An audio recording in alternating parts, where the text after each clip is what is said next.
जय हिंद दोस्तों, स्वागत है आप लोगों का हिंदुस्तान टेक्निकल रिसर्च सेंटर के एक्सट्रूजन प्रोसेस वीडियो में। ये आज का वीडियो लेक्चर हमारा तीसरा वीडियो लेक्चर है एक्सट्रूजन प्रोसेस का, जो पार्ट 3 होगा। इस वीडियो में मैं आपको ब्रेकर प्लेट, स्क्रीन पैक और ग्रूव्ड बैरल टेक्नोलॉजी के बारे में बताऊँगा, जो बहुत ही अच्छी टेक्नोलॉजी है। आई होप आप लोग इस वीडियो को एंजॉय करेंगे। और भी हमारे वीडियो को जो पिछले सीरीज़ हैं उनको जाके देखें, जिससे ये आगे के वीडियो आप लोगों को समझ में आएगा, आप लोग इसको एंजॉय कर पाएंगे।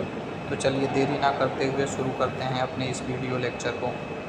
Breaker plate placed in between screw and die assembly. Breaker plate screw और डाई असेंबली के बीच में होता है। जैसा कि आप लोग फ़ोटो में देख सकते हैं कि ये मेरी ब्रेकर प्लेट है जो स्क्रू और डाई असेंबली के बीच में लगा होता है। ब्रेकर प्लेट का जो सामान्यतः काम होता है ये स्क्रीन पैक को सपोर्ट प्रोवाइड करता है। ब्रेकर प्लेट स्क्रीन पैक को सपोर्ट प्रोवाइड करता है, जैसा कि मैं आप लोगों को फ़ोटो में दिखाया था। और इसका जो और काम होता है, ये स्पाइरल फ्लो को लीनियर फ्लो में कन्वर्ट करता है। जैसा कि आप लोग इसमें देख सकते हैं, जब स्क्रू, मैं आप लोगों को बताया था इंट्रोडक्शन वाले वीडियो में कि स्क्रू एक्सट्रूजन प्रोसेस में स्क्रू कंटिन्यूअस रोटेट करता है। अगर स्क्रू मेरा कंटिन्यूअस रोटेट कर रहा है तो जो मटेरियल होता है, मटेरियल बैंड हीटर और बैरल और स्क्रू के बीच में फ्रिक्शन से जो हीट जनरेट होता है, इससे मटेरियल मेल्ट होके आगे आता है। क्योंकि स्क्रू के कंटिन्यूअस रोटेशन से स्क्रू अगर ऐसे ऐसे रोटेट करता है तो मटेरियल ऐसे ऐसे आगे आता जाता है। तो जब मटेरियल आगे आता जा रहा है तो इसमें ये जो इनका फ़्लो होता है, ये टर्बुलेंट फ़्लो होता है, क्योंकि ये ऐसे राउंड डायरेक्शन में आगे आते हैं। तो इनको क्यों ऐसे राउंड डायरेक्शन में, तो हम मटेरियल को बाहर निकाल नहीं सकते हैं। तो इसको निकालने के लिए यहाँ पे ब्रेकर प्लेट लगे होते हैं। अब ये ब्रेकर प्लेट में होल्स होता है, जैसा कि आप लोग देख सकते हैं कि पीछे से अगर इस होल्स में प्रेशर अप्लाई होता है तो यहाँ से कोई चीज़ अगर पीछे से टकरा रही है तो वो सीधा होके आगे आएगी। तो इसके लिए हम ब्रेकर प्लेट को यूज करते हैं। अब यहाँ पे प्रेशर जनरेट हो रहा है, इसको मटेरियल मेरा आगे की तरफ फ्लो हो रहा है, तो अब यहाँ से मटेरियल आगे आएगा और फिर डाई का शेप लेकर के मटेरियल बाहर निकल जाता है। अब चलिए हम देखते हैं स्क्रीन पैक। स्क्रीन पैक क्या होती है? स्क्रीन पैक और melt filtration which filter the melt and also create die head back pressure. Melt screen pack क्या होती है? स्क्रीन पैक ब्रेकर प्लेट और स्क्रू के बीच में लगी होती है, जो डाई हेड पे बैक प्रेशर को जनरेट करती है। स्क्रीन पैक कैसी होती है? Screen pack is multi layered nearly symmetrical sandwich of metallic wire screen. ये जो मेटेलिक वायर होते हैं, मेटेलिक वायर के स्क्रीन के टाइप में बनी होती है। जैसे आप लोग इमेजिन कर सकते हैं कि मेस की ये वायर होती है, बहुत ही माइनर वायर होती है। जो स्क्रीन पैक होती है, ये कहाँ पे लगी होती है? Screen pack is placed in between screw and breaker plate. ये स्क्रू और ब्रेकर प्लेट के बीच में लगी होती है। Its role is to eliminate the contaminants of particle. जो ब्रेकर प्लेट का स्क्रीन पैक का जो रोल होता है, ये जो इसमें कंटामिनेंट्स आते हैं, जो भी हमारे एक्सट्रूडर जब चलते हैं, कंटिन्यूअस प्रोसेस होती है, तो कोई अगर कंटामिनेंट आ जाता है तो उसको एलिमिनेट करती है, उसको अलग करती है। इसके लिए हम स्क्रीन पैक को यूज करते हैं। Screen pack composite is also based on trade off their need eliminate particles using screen. Screen pack composition जो होता है वो पार्टिकल्स को अलग करता है। इसमें जो हाई मेश होते हैं, इस मेश के हेल्प से पार्टिकल को अलग करता है, लेकिन इसका कुछ डिसएडवांटेज है। But at the same time this create flow restriction. उसी समय ये फ्लो में रिस्ट्रिक्शन पैदा करता है। इट रिड्यूस द आउटपुट, जो कि आउटपुट को कम कर देता है। This low mesh would be preferred. So इसके लिए हम लोग लो मेश की जो स्क्रीन पैक होती है उसको हम लोग प्रीफर करते हैं। Screen pack composite is always based on trade off their need to eliminate particles using screen. Screen pack skin pack का जैसा कि मैं आप लोगों को बताया कि उसका जो काम होता है वो जो एलिमिनेट करता है पार्टिकल्स को, कोई फॉरेन पार्टिकल्स आ गया तो उसको अलग करता है। अब क्योंकि इसमें हाई मेस होती है, बट द सेम टाइम उसी समय दिस क्रिएट फ्लो रिस्ट्रिक्शन, ये फ्लो में रिस्ट्रिक्शन को भी पैदा करता है कि फ्लो को जिस स्पीड से फ्लो आ रही है उसके स्पीड को कम कर देता है। उसी स्पीड से फ्लो जैसे अंदर से आ रही है बैरल से, तो वो फ्लो बाहर नहीं उसी स्पीड से जा पाती है, तो ये उसमें रिस्ट्रिक्शन पैदा कर देता है। जैसा कि आप लोग देख सकते हैं, अगर इस यहाँ से स्पीड से आ रही है फ्लो, तो यहाँ पे स्क्रीन पैक लगा होता है, जैसा कि यहाँ दिखाया गया है। ये स्क्रीन पैक रिस्ट्रिक्शन पैदा कर देती है। रिस्ट्रिक्शन पैदा होने से फ्लो जिस स्पीड से अंदर से आती है उसी स्पीड से बाहर नहीं निकल पाती है। अगर सेम स्पीड से बाहर नहीं निकल पाती है तो इससे क्या होता है कि हमारे प्रोडक्शन जो होता है वो प्रोडक्शन में रिस्ट्रिक्शन पैदा होता है और प्रोडक्शन कम हो जाता है। This low mess will be preferred, इसके लिए हम लोग जो मेस होता है, कम मेस की जो स्क्रीन पैक होती है उसको प्रीफर करते हैं मार्केट में। ये जो स्क्रीन पैक लगी होती है, ये बहुत ही अच्छा इंटरव्यू का एक क्वेश्चन बनता है कि स्क्रीन पैक और ब्रेकर प्लेट स्क्रू के बीच में किसका कहाँ पे सीक्वेंस होता है।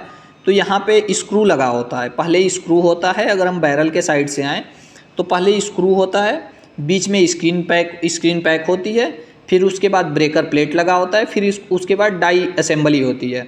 ये इस सीक्वेंस को आप लोग को याद रखना होता है क्योंकि ये अक्सर इंटरव्यू वगैरह में पूछ देते हैं और ये नॉलेज के लिए बहुत ही ज़्यादा ज़रूरी है कि इसका सीक्वेंस हमें याद रखना। पहले स्क्रू होती है, स्क्रू के बाद ब्रेकर स्क्रीन पैक होती है, स्क्रीन पैक के बाद ब्रेकर प्लेट होती है और ब्रेकर प्लेट के बाद डाई हेड असेंबली होती है। ये सीपेट का बहुत अच्छा क्वेश्चन बनता है। तो चलिए आगे हम कंटिन्यू करते हैं। अभी हम आप लोग को दिखाएंगे grouped barrel technology. Grouped barrel technology क्या होती है? ग्रुप्ड बैरल टेक्नोलॉजी ये वह टेक्नोलॉजी होती है जो अभी लेटेस्ट डेवलप की गई है, जो स्क्रू के अंदर हम बैरल के अंदर ग्रूविंग करते हैं। ग्रूविंग जैसा कि आप लोग देख सकते हैं इस फोटो में मैं आप लोगों को दिखाया हूँ, ये बैरल है और बैरल के अंदर ग्रूविंग हुआ है। यहाँ पे ये जो कट लगे हैं ये बहुत ही शार्प कटिंग होती है। ये बैरल के अंदर ग्रूव्ड लगे होते हैं, जिससे क्या होता है कि स्क्रू रोटेट होता है तो इनके बीच में मटेरियल आता है और मटेरियल और छोटे पार्टिकल्स में कट हो जाता है और बैंड हीटर के हेल्प से ये मेल्ट हो जाता है। जैसा कि ये आप लोग देख सकते हैं, पूरे बैरल की फ़ोटो है और ये इसमें ग्रूविंग कटी हुई है। तो ये न्यू टेक्नोलॉजी अभी डेवलप हुई है मार्केट में, तो इसके लिए अभी आई ही है, मार्केट में लॉन्च हुई है। बहुत ही अच्छी टेक्नोलॉजी है ये। तो चलिए ग्रुप्ड बैरल टेक्नोलॉजी को देखते हैं। टू इंक्रीज आउटपुट, ये ग्रुप्ड बैरल टेक्नोलॉजी जो है इससे आउटपुट इंक्रीज हो जाता है। अगर मेरी मटेरियल 2 मिनट में मेल्ट हो रही है, पूरे पार्टिकल्स को मेल्ट करने में बैंड हीटर पे लोड जो आ रहा है और मेल्ट होने में 2 मिनट का टाइम लेती है, तो अगर हम इसके बीच में स्क्रू रोटेट हो रहा है और यहाँ पे शार्प एज से मटेरियल अगर कट होके और छोटे पार्टिकल्स में हो जा रहा है, तो सेम स्पीड पे जब स्क्रू रोटेट करेगी तो स्क्रू पे लोड भी कम आएगा, बैरल हीटर पे भी लोड कम आएगा और मटेरियल जल्दी कट होके छोटे पार्टिकल्स में और अच्छे से मेल्ट हो जाएगी। Grooving is only in feed section of the extruder. ये जो ग्रूविंग होती है ये सिर्फ फीड सेक्शन में होती है, सिर्फ फीड जोन में होती है। ऐसा क्यों होता है? क्योंकि जो इसमें फीड जोन में ग्रूविंग इसलिए दी जाती है कि फीड जोन में मटेरियल की पार्टिकल साइज़ बड़ी होती है और इसको काट के जब हम छोटा कर देते हैं, जब मैं आपको बताऊंगा कि फिल्म फॉर्मेशन, मेल्टिंग फॉर्मेशन जब मैं आप लोगों को बताऊंगा दूसरे वीडियो में, तो वहाँ पे आप लोगों को पता चल जाएगा। यहाँ पे क्या है कि जब छोटे पार्टिकल में फीड सेक्शन में मटेरियल कट हो जाता है तो कंप्रेशन और मेल्ट सेक्शन में इसको प्रॉब्लम नहीं होती है, क्योंकि कंप्रेशन जोन में जब इस मटेरियल जाता है तो कंप्रेशन जोन में मटेरियल ऐसे कंडीशन में हो जाना चाहिए ताकि वो कंप्रेस्ड हो जाए। तो हम इसके लिए हम सिर्फ फीड सेक्शन में ही देते हैं, कंप्रेशन और मेल्टिंग सेक्शन में हम नहीं दे सकते हैं। स्लीव आगे देखते हैं। Sleeves are prefit in feed section. जो स्लीव्स कटे होते हैं ये फीड सेक्शन में ही कटे होते हैं। मोर मटेरियल कैन टेक, ये इसके लिए भी है ताकि बहुत ज़्यादा मटेरियल ले सके, रिक्वायर्ड जितनी मटेरियल चाहिए। क्योंकि अगर ये ग्रुप्ड इसमें कटें, अगर ये इमेजिन करें आप कि ये पूरा होल है, तो इस होल में मटेरियल जितना आना चाहिए अगर इसमें ग्रुप्ड कटे हैं तो ये ग्रुप्ड से यहाँ तक ग्रुप्ड से पूरे फीड सेक्शन में, तो इसमें एज़ कम्पेयर टू मटेरियल ज़्यादा आएगा। अगर मटेरियल ज़्यादा आ रहा है तो मटेरियल ज़्यादा आएगा तो आरपीएम, जैसे ही आरपीएम मेरी स्क्रू सेम आरपीएम पे रोटेट हो रही है तो इसमें प्रेशर ज़्यादा है। जब प्रेशर ज़्यादा है तो आउटपुट ज़्यादा होगा। इसके लिए हम ग्रुप्ड बैरल टेक्नोलॉजी को ले आए हैं। ये बहुत ही अच्छा मार्केट में इम्प्लीमेंट हुआ है, जो लेटेस्ट ही है अभी। Sharp edge of grooved lead to cut the granules. जैसा कि मैं आप लोगों को बताया कि जो इसके शार्प एज हैं, ये जो एज हैं ये बहुत ही शार्प एज होते हैं जो मटेरियल को कट कर देते हैं, क्योंकि इसके बीच में स्क्रू रोटेट होता है और जब स्क्रू रोटेट होता है जो इसके बीच में मटेरियल आते हैं वो कट हो जाते हैं। Reducing and expose the area of band heater. ये जो बैंड हीटर की एरिया, अगर बैंड हीटर की एरिया होती है उसको एक्सपोज कर देता है और ज़्यादा हीट को बढ़ा देता है। जैसा कि आप लोग सोच सकते हैं कि अगर इसके बीच में मटेरियल कट गया है तो उसके पार्टिकल छोटे हो गए हैं, अब हमें कम हीट की ज़रूरत है। तो जो हीट हमें यहाँ से यहाँ तक आती थी अब वो हीट हमें यहाँ से यहाँ तक मिल जाएगी, तो हीटर पे लोड भी कम हो गया। जैसा कि आप लोग इस पिक्चर में देख सकते हैं कि अगर इमेजिन कर पाएँ आप लोग, तो ये बैरल हो गया, ये बैरल हो गया और ये बैरल के बीच में जो ये कटिंग वाली एज है, ये कटिंग वाली जो एज दिख रही है आपको, ये आपकी ग्रूविंग हो गई। यहाँ पे आप लोग देख सकते हैं ये ग्रूविंग हो गई। और ये जो आपको दिख रहा है ये बैरियर फ्लाइट्स हो गया, यानी कि स्क्रू की जो फ्लाइट है ये स्क्रू की फ्लाइट है और इसके बीच में जो स्क्रू की फ्लाइट और बैरल के बीच में जो गैप है इसको क्लियरेंस बोलते हैं, फ्लाइट क्लियरेंस बोलते हैं। और ये जो है ये मेल्ट चैनल है। अब ये रोटेट होके यहाँ, आप इमेजिन करें कि फीड सेक्शन में ये ग्रूविंग कटी हुई है और ये रोटेट होके यहाँ से यहाँ आया तो इसके बीच में क्लियरेंस कम है और जो इसमें दाने पड़े हैं मटेरियल्स के वो जब इसके बीच में आएंगे, यहाँ पे जब आएंगे तो वो दाने कट के और छोटे हो जाते हैं, उनकी साइज़ और कम हो जाती है। जैसा कि ये आप लोग सोच सकते हैं ये यहाँ से जब यहाँ आया तो इसमें भी जो दाने पड़े हैं वो और कट के छोटा हो जाता है। इसके लिए हम ग्रूव्ड बैरल टेक्नोलॉजी यूज करते हैं। जैसा कि ये बड़ा फोटो है, आप लोगों को बड़ा क्रॉस सेक्शन का फ़ोटो है तो इसमें और अच्छे से आप लोगों को समझ में आएगा। जो कि ये बैरल होती है और ये स्क्रू है, ये स्क्रू की फ्लाइट है और ये मेल्ट चैनल है जो सॉलिड पार्टिकल्स हैं। क्योंकि फीड सेक्शन में जब फीड जोन में मटेरियल अपना फीड होता है तो उसमें मटेरियल अपना सॉलिड पार्टिकल्स में होता है, वो कंप्रेशन में जाके रबरी फॉर्म में कन्वर्ट होता है और लास्ट में मेल्ट जोन में जाके वो मेल्ट हो जाता है। इस फॉर्मेशन के बारे में एक अलग से मैं वीडियो आप लोगों को बना के दूंगा कि मटेरियल कब सॉलिड फॉर्म में होता है, कब वो रबरी फॉर्म में आ जाता है और कब पूरा मेल्ट हो जाता है। इसके बीच की जो ये फ्लाइट क्लियरेंस है, जब ये स्क्रू रोटेट होके यहाँ से यहाँ आती है तो मटेरियल इसके बीच में आता है और मटेरियल कट होके और छोटा हो जाता है, जिससे मटेरियल और ज़्यादा इसमें भरता है और प्रोडक्शन आउटपुट बढ़ जाता है और इसकी जो साइकिल टाइम होती है, साइकिल टाइम फिर कम हो जाती है। इसके लिए हम ग्रूव्ड बैरल टेक्नोलॉजी यूज करते हैं। आई होप आप लोगों को ये स्क्रीन पैक, ब्रेकर प्लेट और ग्रूव्ड बैरल टेक्नोलॉजी आप लोगों को समझ में आई होगी।